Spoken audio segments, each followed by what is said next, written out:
Welcome to mind study. तो आज हम लोग ब्रह्मास्त्र 2.1 पढ़ने वाले हैं।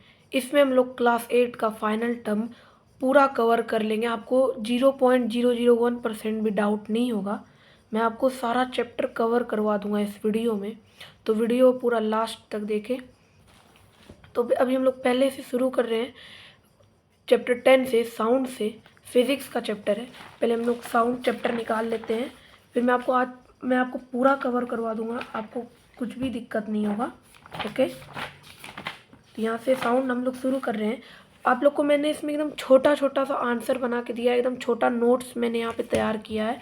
ब्रह्मास्त्र 2.1 मैंने एकदम छोटा सा बनाया है नोट्स।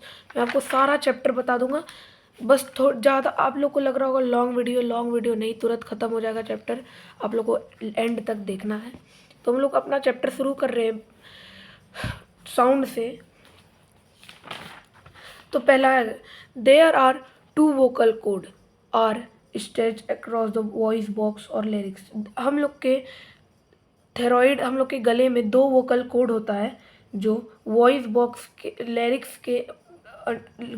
से अक्रॉस रहता है। 2 वोकल कोड रहता है हमारे गले में। ओके, आप लोग को इतना समझना है। Second point, when air has been removed completely from the vessel it was said that there is a vacuum। ये तो नॉर्मल है, ये तो आपको पता ही होगा। जब हम लोग किसी पैक बॉक्स से अगर पूरा एयर निकाल देंगे तो वो वैक्यूम बन जाएगा। ओके, ये आप लोग को ये नॉर्मल, मैंने नॉर्मल पॉइंट सब नहीं लिखा है। जो समझने में स्टूडेंट्स को दिक्कत होता है वही मैंने लिखा है। ये सब मैंने लिख दिया है क्योंकि ज़्यादा था नहीं, तो मैं सोचा लिख देता हूँ। द नंबर ऑफ ऑस्किलेशन पर second is called frequency of oscillation. Frequency इसमें मतलब बोल रहा है फ्रीक्वेंसी क्या, तो फ्रीक्वेंसी नंबर ऑफ ऑस्किलेशन पर सेकेंड। जैसे नंबर ऑफ ऑस्किलेशन क्या हुआ, जैसे एक सेकेंड में कितना बार वो एक राउंड, जैसे एग्जांपल में जैसे एक सेकंड में ये जैसे कार है, रेस हो रहा है, तो वो बता रहा है कि वो एक सेकंड में कितने बार इस राउंड को कंप्लीट कर पा रहा है कार। तो वही हुआ, number of oscillation per second is called frequency of oscillation.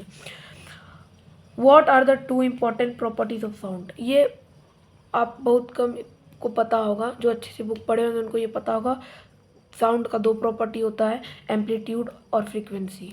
Sound का कितना 2 प्रॉपर्टी होता है, एम्पलीट्यूड और फ्रीक्वेंसी। मैं वापस से बता रहा हूँ, there are 2 important property of sound, amplitude and frequency. Next page number second में हम लोग आते हैं।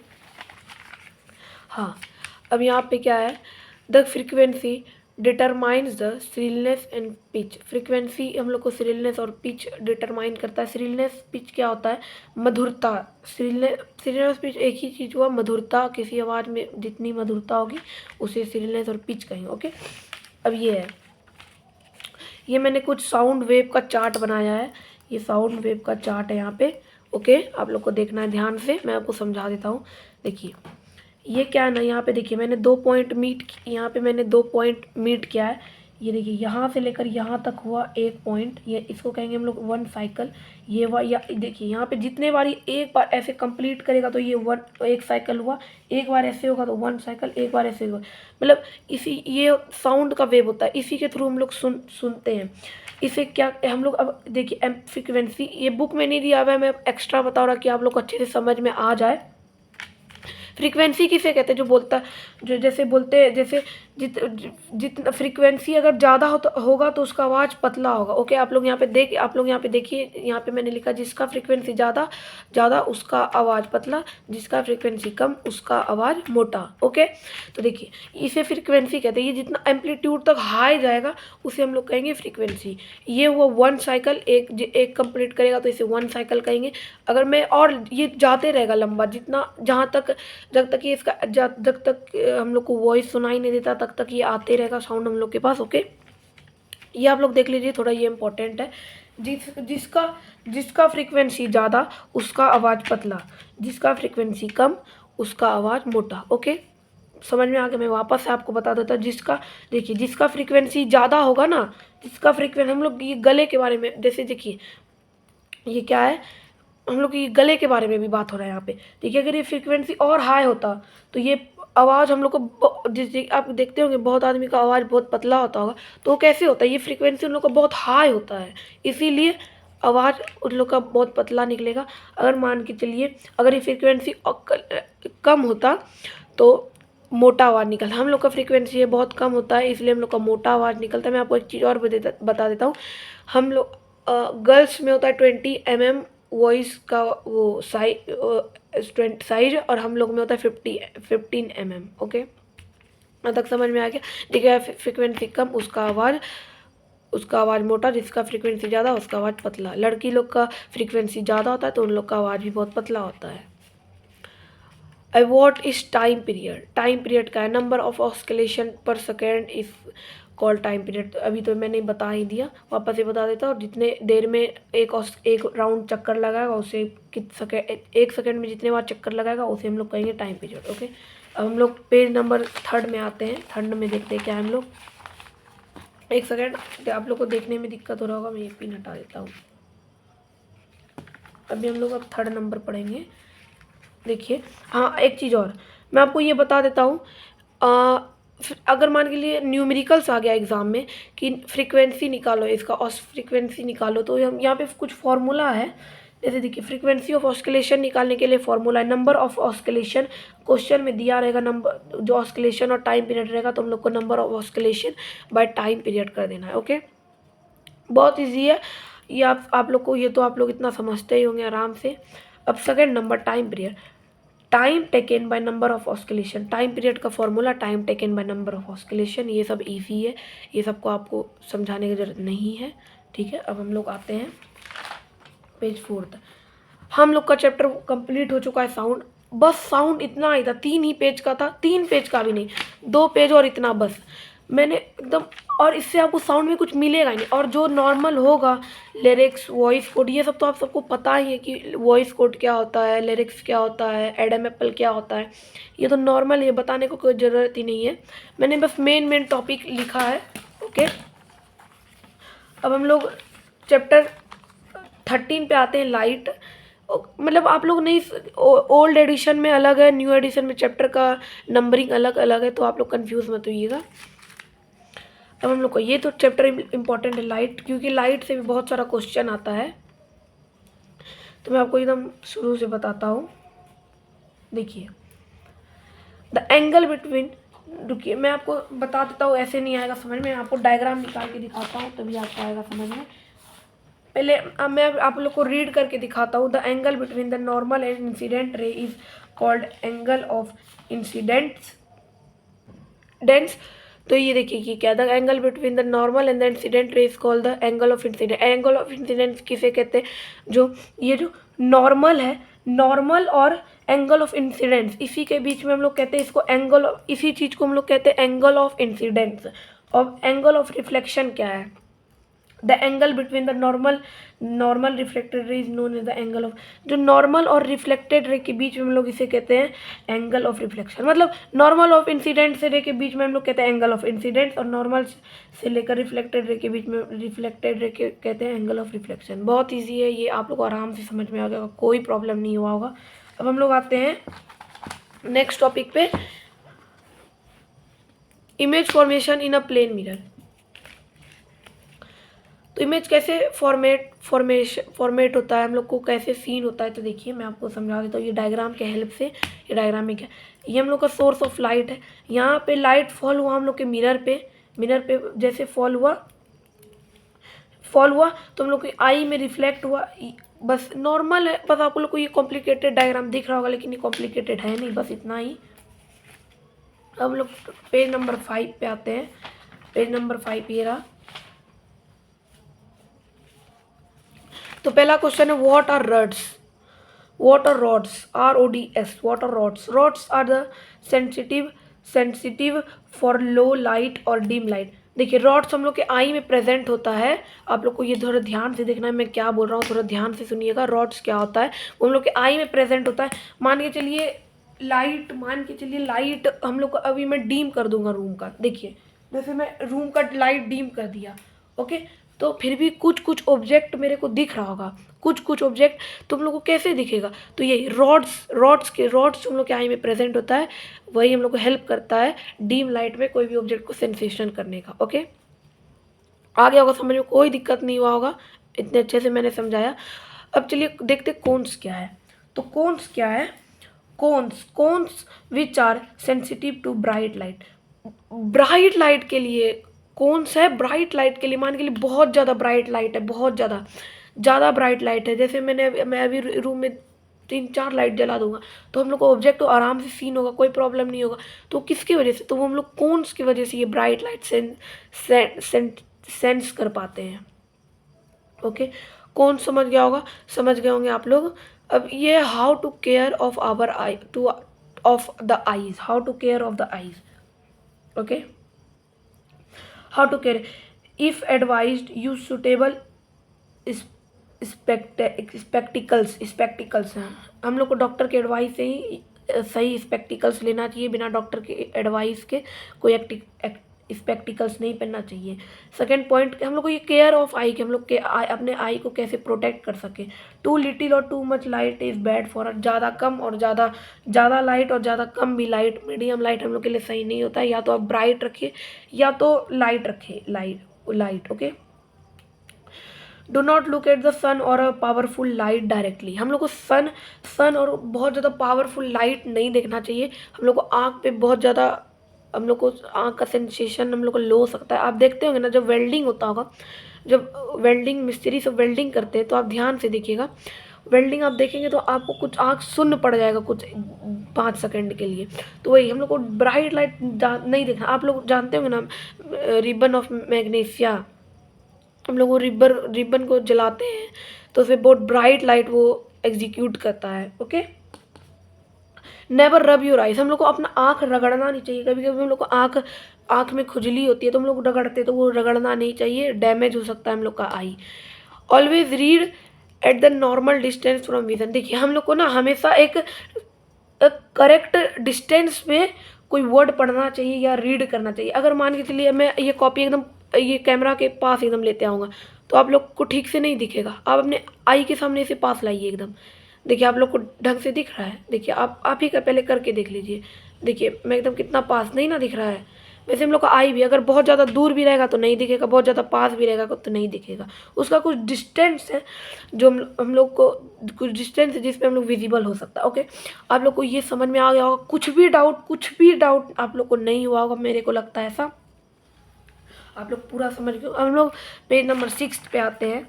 ओके, टोटल 14 पेज, ज़्यादा नहीं है, आप लोग को ज़्यादा नहीं समझना है। चैप्टर हम लोग का लाइट ख़त्म, बस इतना ही, बस। हाँ, आप लोग को लग रहा होगा अरे यार ये कितने में निपटा रहा है, बस दो पेज में इसने ख़त्म कर दिया। नहीं, जितना है मैंने एकदम इम्पोर्टेंट चीज़ बता दिया। लाइट में जितना था मैंने बता दिया एकदम अच्छे से आप लोग को, बिना कोई कंजूसी किए। अब हम लोग आते हैं केमिस्ट्री के चैप्टर 11 पे, chemical effects of electric current. Okay, तो ये आप लोग को चैप्टर ठीक से समझना है। हर चैप्टर आप लोग को ठीक से, अगर आप ये मेरा वीडियो देख लेंगे तो मेरे को तो लगता है कि 90% क्वेश्चन आप बना सकते हैं ऑब्जेक्टिव से, या जो एग्ज़ाम में आएगा क्वेश्चन, क्योंकि बहुत ईजी है। देखिए साइंस ना ईजी है एकदम, कुछ नहीं है साइंस, बस उसे समझना होता है। हाँ, बायो आप थोड़ा मोड़ा रट्टा मार सकते हैं क्योंकि बायो में उतना स्टूडेंट्स को याद नहीं होता है। ओके, तो अब हम लोग अपने टॉपिक पे आते हैं, chemical effects of electric current. Okay, पहला पॉइंट क्या है? Liquid that conduct electricity are called electrodes. हाँ, ये टॉपिक मेरे को भी समझने में मेरा भी दिमाग ख़राब हो गया था। ये केमिकल इफेक्ट, ये इलेक्ट्रोड्स है सिंपल थी, लेकिन इतना ज़्यादा कन्फ्यूज़न हुआ ना, इतना ज़्यादा कुछ समझ में नहीं आ रहा था, फिर समझ में आया। ओके, तो मैं आपको अच्छे से समझाता हूँ। मैं आपको कम से कम 5 बार समझाऊंगा, नहीं आएगा समझ में फिर भी अच्छे से समझाऊंगा। Liquid that conduct electricity are called electrode. देखिए जो जितना भी लिक्विड होता है, जितना भी इलेक्ट्रिसिटी होता है, जितना भी इलेक्ट्रिक, जिसमें जो इलेक्ट्रिक कंडक्ट कर सकता है, उसमें हर एक में इलेक्ट्रोड क्या है? इलेक्ट्रोड में क्या आता है? एनोड और कैथोड पाया जाता है। एनोड होता है हम लोग का पॉजिटिव और कैथोड होता है निगेटिव। ओके, पहले मैं आपको अभी नहीं आएगा समझ रहा हूँ मैं, आप लोगों को कुछ सब माथे के ऊपर से जा रहा होगा, मैं आपको समझाता हूँ अभी। What is electrode? Electrode is a conductor that allow electricity current to pass through. देखिए मेनली इलेक्ट्रोड क्या है ना, मैं आपको समझाता हूँ। इलेक्ट्रोड का क्या काम होता है? इलेक्ट्रोड का पता है क्या काम होता है? इलेक्ट्रोड का काम होता है इलेक्ट्रिसिटी को वो पास करे नन मेटल से भी इलेक्ट्रोड पास कर सकता है इलेक्ट्रिसिटी को। और पुअर कंडक्टर वही हो गया नन मेटल जो कंडक्ट नहीं करता इलेक्ट्रिसिटी। इलेक्ट्रोड का काम ही होता है जो वो नन मेटल से भी इलेक्ट्रिसिटी को पास करवा सके, वही होता है इलेक्ट्रोड। अब there are two type of electrode. Electrode में भी दो तरीके के होते हैं, ये तो आप लोग को पता होगा, एनोड और कैथोड। ये मैंने आउट ऑफ सिलेबस बताया है, ये भी आ सकता है क्योंकि सीबीएसई वाले का कोई भरोसा नहीं है, कुछ भी दे देता है कभी भी उठा के, इसलिए आ सकता है आप लोग इसे रिवाइंड कर लेना। ओके, अब व्हाट इज इलेक्ट्रोप्लेटिंग? आप लोग इस सब से तो वाकिफ होंगे। The process of depositing a layer of any desire metal on other. ये तो सिंपल है, जैसे कोई मेटल पे अदर मेटल का लेयर चढ़ा है, उसी उसी को हम लोग कहते हैं इलेक्ट्रोप्लेटिंग। जैसे या तो इलेक्ट्रोप्लेटिंग बहुत तरीके का हो सकता है, हम लोग मेटल चला के कर सकते हैं, या तो पेंटिंग या तो पेंट हम लोग कर सकते हैं। जैसे इलेक्ट्रोप्लेटिंग मेनली क्यों करते हैं, या तो उसमें जंक ना लगे, या तो वो ख़राब ना हो, वो रस्ट फ्री रहे हमेशा, उसका हमेशा वो टिके रहे। ओके, और कोई कोई आदमी तो अच्छा लगने के लिए भी करवाते हैं पेंट। ओके, तो अब हम लोग आते हैं पेज नंबर 7 में। बस ख़त्म। ओ एक चीज़ और, ये जो चैप्टर 11 है केमिकल इफ़ेक्ट, आप लोग का ख़त्म, बस ख़त्म। इतने में ही 2 पेज में आपका जितना था मैंने आपको सारा इंपॉर्टेंट चीज़ बता दिया। अब देखिए अब तो मैं आपको ये नहीं ना बताऊँगा कि ये पानी में चार्ज होता है, ये सब तो आपको पता ही होगा। हम बता देता हूँ मैं इंफॉर्मेशन के लिए। जो हम पानी में भी इलेक्ट्रिसिटी कंडक्ट होता है। ओके, तो मतलब वो या तो डिस्टिल्ड वाटर होता है, ये हो तो सॉल्ट वाटर और डिस्टिल्ड वाटर में क्यों और कोई वाटर में आपका इलेक्ट्रिसिटी नहीं होगा, प्योर वाटर में इलेक्ट्रिसिटी नहीं होगा क्योंकि उसमें आयरन्स नहीं पाया जाता और मिनरल्स नहीं पाया जाता। मेन होता है इलेक्ट्रिसिटी वाटर में जनरेट होता है आयन्स की वजह से। ओके, आपका किस में इलेक्ट्रिसिटी कंडक्ट हो सकता है मैं आपको बताता हूँ। ये आपका सॉल्ट वाटर में हो सकता है, डिस्टिल्ड वाटर में और टैप वाटर। सॉल्ट वाटर में तो आयरन होता है, डिस्टिल्ड वाटर में भी आयरन। और टैप वाटर क्या हुआ? टैप वाटर नल का पानी आप लोग जानते होंगे ना, नल का पानी, उसमें सारा मिनरल्स पाया जाता है। ओके, तो उसमें भी आयन्स पाया जाता है, इसीलिए उसमें इलेक्ट्रिसिटी कंडक्ट होता है। चैप्टर 11 आपका ख़त्म पूरा तरीके से, खल्लास फिनिश। अब हम लोग आते हैं नेक्स्ट पे। नेक्स्ट हम लोग का चैप्टर 12 सम नेचुरल फेनोमिना। ओके, अब हम लोग फेनोमिना पढ़ेंगे। Chapter 12 some natural phenomena. What is lightning? Lightning क्या? Lightning is a natural phenomena consist of electrostatic discharge occurring through the atmosphere. अरे लाइटनिंग होता है बिजली कड़कना, मतलब जब बिजली कड़कते तो उसी को हम लोग लाइटनिंग कहते हैं सिंपल वर्ड में। बस एक आप लोग समझ लीजिए, बस जो बिजली हम लोग का कड़कता है एटमॉस्फेयर में वही होता है लाइटनिंग। अ डिवाइस, हम लोग नेक्स्ट पॉइंट है, device use to test whether an object is carrying charge or not. This device is known as electroscope. Oh electroscope, a device test whether an object is carrying charge. हम लोग उसे अपने भाषा में tester भी बोलते हैं, जो पापा बोलते होंगे। पापा आप लोग को देखते होंगे ना, आप लोग के पापा अब बोर्ड वोर्ड में चेक करते होंगे कि ये लाइन है या नहीं। आप देखते होंगे पेचकस जैसा रहता होगा, उसे जैसे बोर्ड में डालते होंगे तो लाइट ब्लिंक करता होगा। लाइट ब्लिंक करने का मतलब कि उसमें भी बोर्ड में लाइट है, जैसे मतलब। और कैसे पता चलेगा लाइट ही क्यों ब्लिंक करता है, कैसे पता चल? देखिए जैसे फ्लो होगा उस पेचकस में, उसमें मेटल का रहता है तो लाइट में जाता है और तो वो लाइट ग्लो करने लगता है, तो हम लोग को पता चलता है इससे इसमें चार्ज है या नहीं। अब नेक्स्ट थर्ड पॉइंट पे आते हैं, the process of transferring of charge from a charge object. The हाँ, ये तो एकदम नॉर्मल है, अर्थिंग के बारे में बता रहा है। ये मैंने अर्थिंग लिखा है, नहीं आ रहा होगा समझ में, मैं बता देता हूँ अर्थिंग है। अर्थिंग क्या होता है? देखिए आप लोगों ने देखा होगा फॉर एग्जाम्पल, आप लोग ने देखा है जैसे बुर्ज खलीफा, तो आप लोग जानते होंगे। तो देखिए बुर्ज खलीफा में क्या है, आप लोगों ने देखा एकदम टॉप पे एकदम लंबा सा स्टिक हो, लंबा सा एकदम बहुत बड़ा डंडा हो। तो क्यों होता है आपको पता है? मैं बताता हूँ। देखिए और बहुत सारे बिल्डिंग के ऊपर लंबा सा रड डाल देते हैं स्टील पाइप का और नीचे चैन लटका देते हैं, क्योंकि ना मान के चलिए इलेक्ट्रिसिटी बिजली कड़कता है तो हम लोग के घर पे अगर वो डायरेक्टली गिरेगा ना तो हम लोग इलेक्ट्रिक अप्लायंसेस खराब हो सकता है, हम लोग का जो है ये सीमेंट कमज़ोर पड़ सकता है, इलेक्ट्रिक अप्लायंसेस ख़राब हो सकता है, इलेक्ट्रॉनिक्स फायर काउज हो सकता है।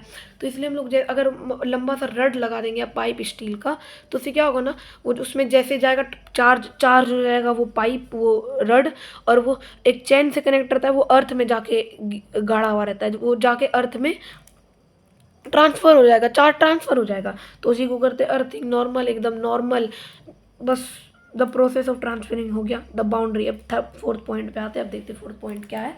The boundaries of the plates are the weak zone. हम लोग इसमें मतलब main question what is weak zone, weak zone क्या है, वीक जोन क्या है।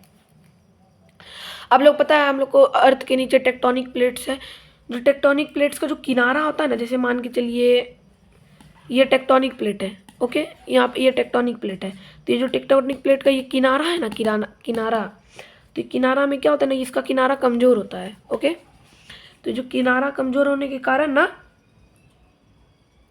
तो जो बाउंड्री होता है ना, where the boundaries of the, उधर ज़्यादा जो किनारा कमज़ोर होता है ना, ये टेक्टोनिक प्लेट्स का या प्लेट्स का प्लेट्यूज का, इसका जो होता है ना ये बाउंड्री बहुत कमज़ोर होता है, जिसके कारण अर्थ क्विक आने का बहुत ज़्यादा चांस होता है, बहुत ज़्यादा चांस। कश्मीर के इधर बहुत आता है अर्थ क्विक, इसी कारण मेनली तो कारण यही है, ओके। तो वीक जोन इसी को कहते हैं। वो पूछ देगा एग्जाम में what is weak zone, the boundaries of the plates are the weak zone where earthquake are mostly occur, मतलब जो वीकेस्ट पार्ट होता है, वीक पार्ट होता है टेक्टोनिक प्लेट्स का, उसका बाउंड्री, ओके। समझ में आ गया, यहाँ तक कोई दिक्कत नहीं है। अब लोग नेक्स्ट आते हैं 8 नंबर पेज 8 नंबर, देखिए। और वीक जोन को हम लोग क्या कहते हैं, हम लोग सिस्मिक और फॉल्ट जोन्स कहते हैं। हम लोग वीक जोन को थर्ड वर्ड में और सेकंड वर्ड में भी बोल सकते हैं, फॉल्ट और जोन, ओके। बस सिस्मिक और फॉल्ट जोन, बस इतना खत्म। The power of the 6 point, the power of an earthquake is express in term of magnitude. हाँ देखिए समझाता हूँ, एक सेकेंड। जो अर्थ का पावर होता है, भूकंप आता है, तो हम लोग किस में मेजर करते हैं, मैग्नीट्यूड में, और स्केल में किस में मेजर करते हैं, रिचर स्केल में। नहीं आया होगा समझ में मैग्नीट्यूड और रिचर स्केल क्या होता है, आप लोग को तो लग रहा होगा ये तो एक ही जैसा है, तो ये क्या है, तो मैं आपको समझाता हूँ दोबारा। तो पावर, जो पावर होता है अर्थ का, देखिए अर्थ का पावर होता है, हम लोग उसको किस में नापते हैं, मैग्नीट्यूड में, उसके पावर को। और मान के लिए स्केल में नापना होगा, स्केल में नापना होगा, तो रिचर स्केल में उसको नापेंगे, ओके। दोनों जगह इसका वैल्यू अलग है, मैग्नीट्यूड और रिचर स्केल, ओके। आया समझ में, आया। रिकॉल वापस से करते हैं, मैग्नीट्यूड उसका पावर को नापा जाता है अर्थक्वेक के, और स्केल में नापा जाता है रिचर स्केल को, बस इतना ही और कुछ नहीं।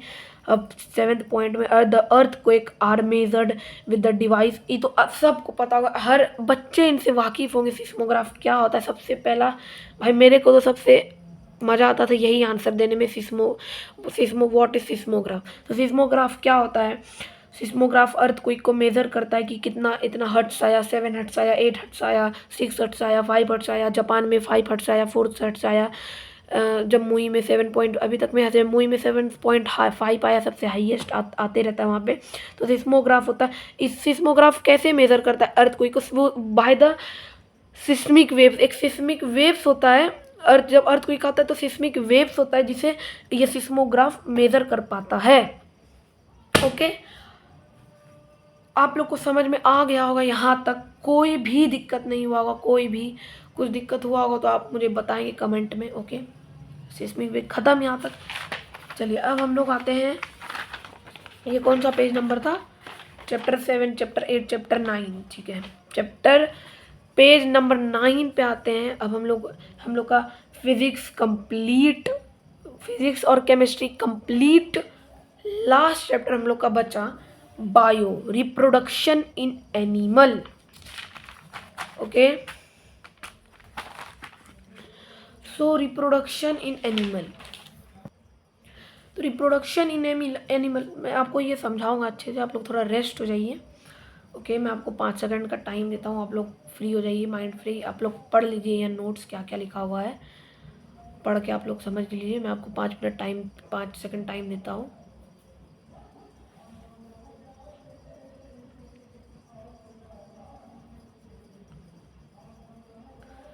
तो बिना टाइम वेस्ट किए अब हम लोग शुरू करते हैं। रिप्रोडक्शन इन एनिमल, तो ये टॉपिक क्या है?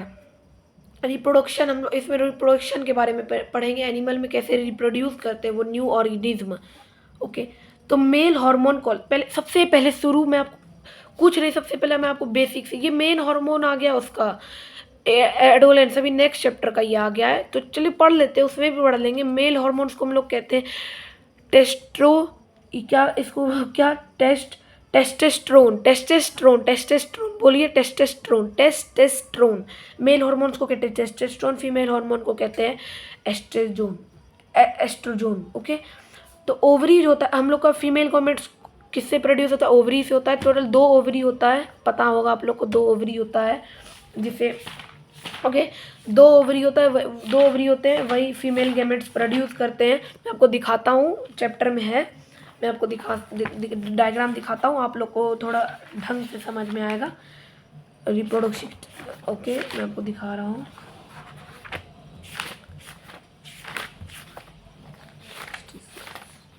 ये देखिए, यहाँ पे देखिए आप लोग गैमेट्स देख रहे होंगे, यहाँ पे 2 गैमेट्स है, यहाँ पे ओवरी, ओवरी यही प्रोड्यूस करते हैं, ये जो है यहाँ पे रुई कॉटन जैसा, यही जो है आपका गैमेट्स एग प्रोड्यूस करते हैं। आप लोग को इतना तो पता ही होगा, इसमें कोई, अब फर्टिलाइजेशन टॉपिक है हम लोग का टॉपिक क्या आया? फर्टिलाइजेशन। सो फर्टिलाइजेशन क्या है?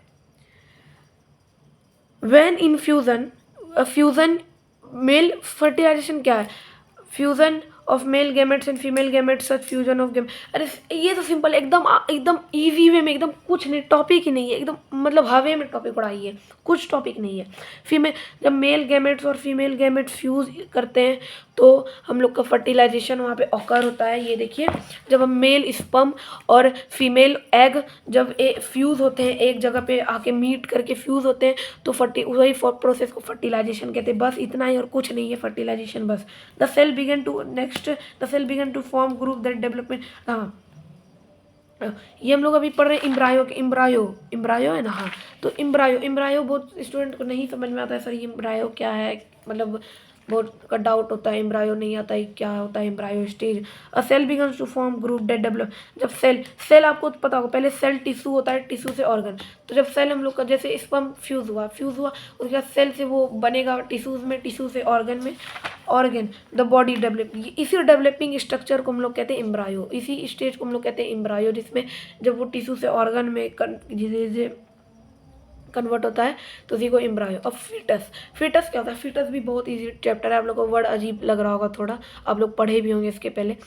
देखिए, the stage of embryo in which all the body part can be identify is called foetus. एक ऐसा स्टेज एम्ब्रायो का होता है, एक ऐसा स्टेज होता है बेबी का, जब डॉक्टर से आइडेंटिफाई कर सकते हैं मशीन में भी कि कौन सा बॉडी पार्ट है, उससे हम लोग उसे आइडेंटिफाई कर सकते हैं, उस बेबी के बॉडी पार्ट्स को, ऑल बॉडी पार्ट्स को।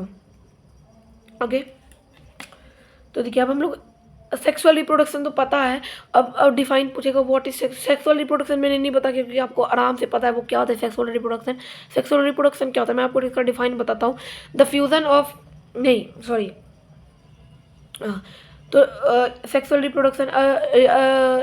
Reproduction in which 2 parents are involve, born new one baby. Okay, बस इतना ही।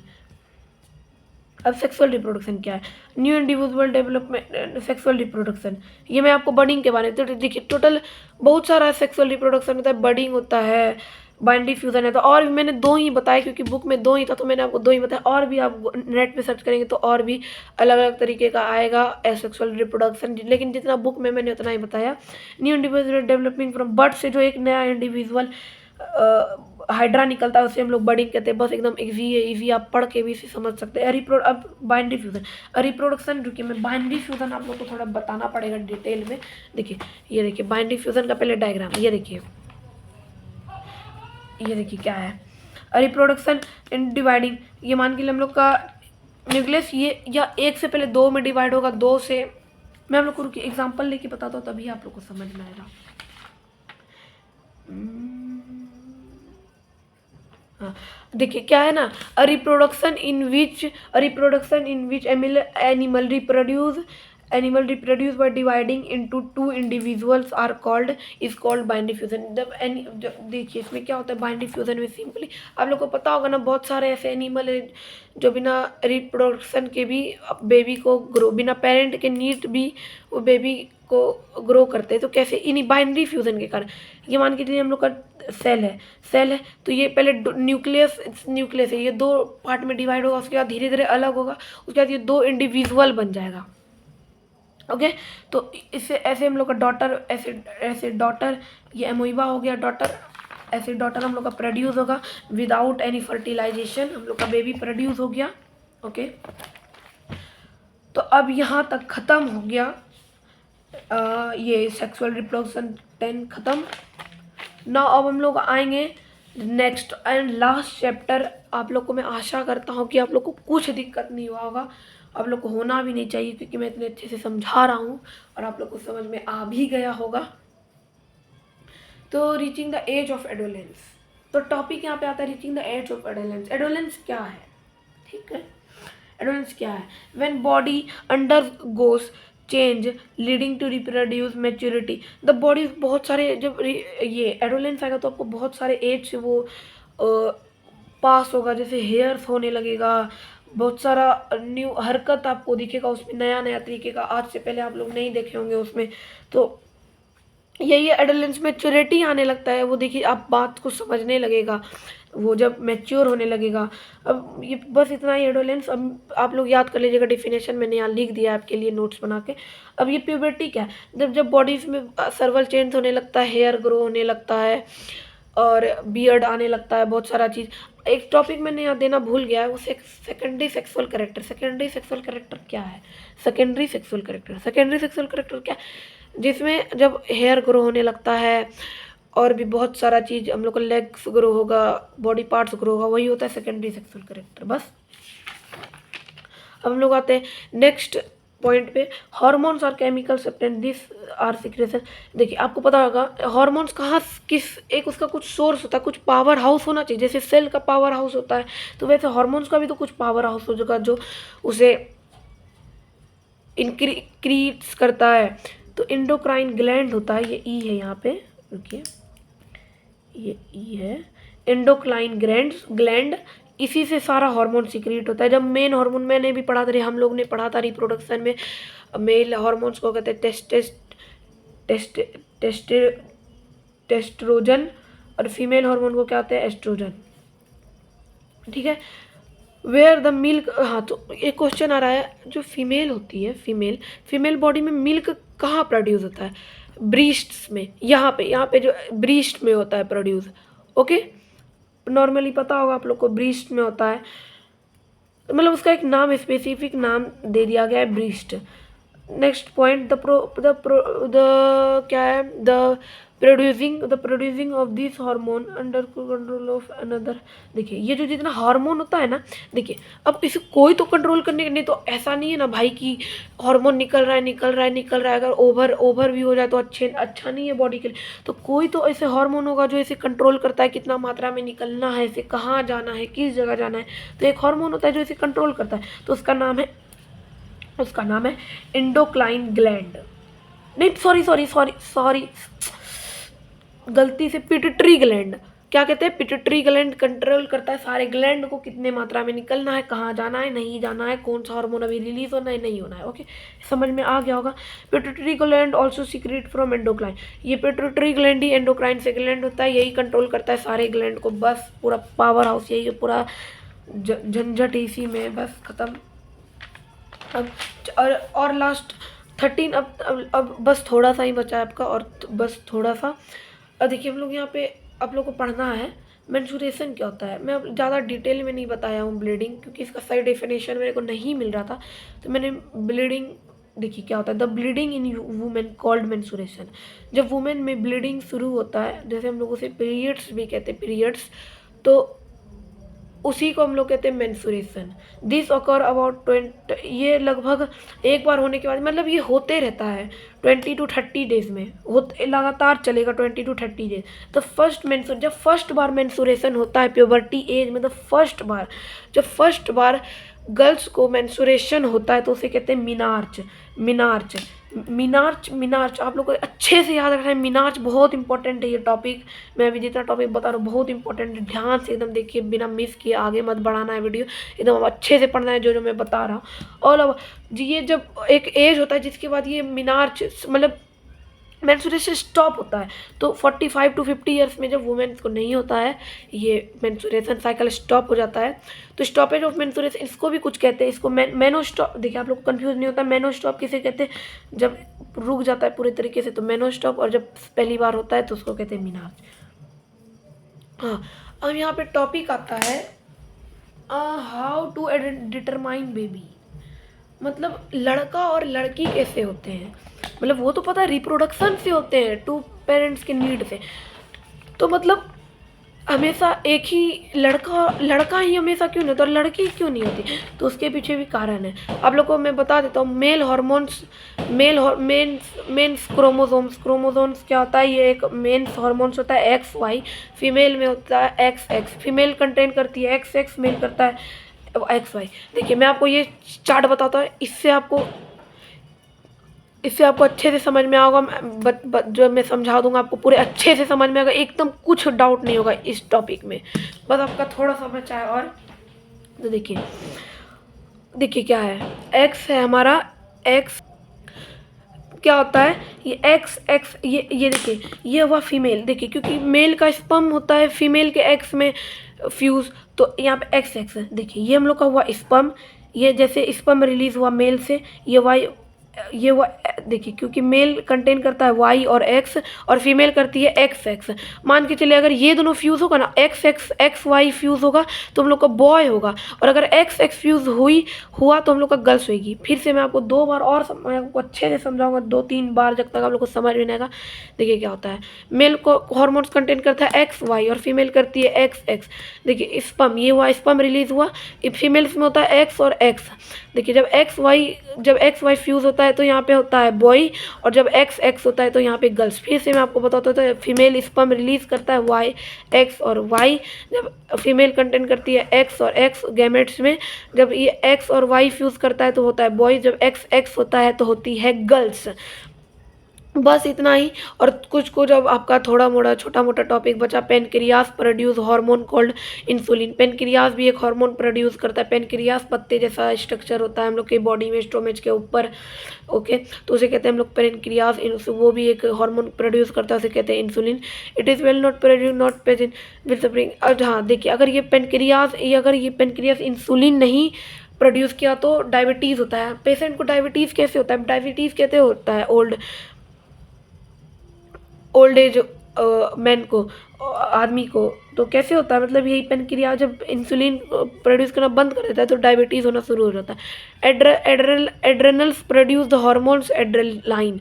एड्रेनल भी एक हार्मोन प्रोड्यूस करता है, एड्रेनालाइन उसे कहते हैं। तो आप लोग को यहाँ तक पूरा समझ में आ गया होगा, आप लोग का चैप्टर कंप्लीट हो गया है एकदम पूरा टनाटन, और कुछ नहीं बचा है आपके चैप्टर में।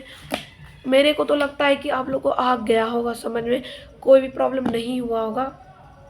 कुछ भी प्रॉब्लम हुआ होगा तो आप लोग मुझे बताएंगे बाद में कमेंट में, कोई दिक्कत नहीं होना चाहिए। अगर आप लोग चैनल पे नए हैं तो सब्सक्राइब और लाइक प्लीज़ करें, प्लीज़, ओके। और यहाँ से ये चैप्टर कंप्लीट होता है हम लोग का साइंस का ब्रह्मास्त्र 2.1 कंप्लीट। थैंक यू, और इस वीडियो को ज़्यादा से ज़्यादा शेयर करें। Thank you for watching my video. Radhe Radhe.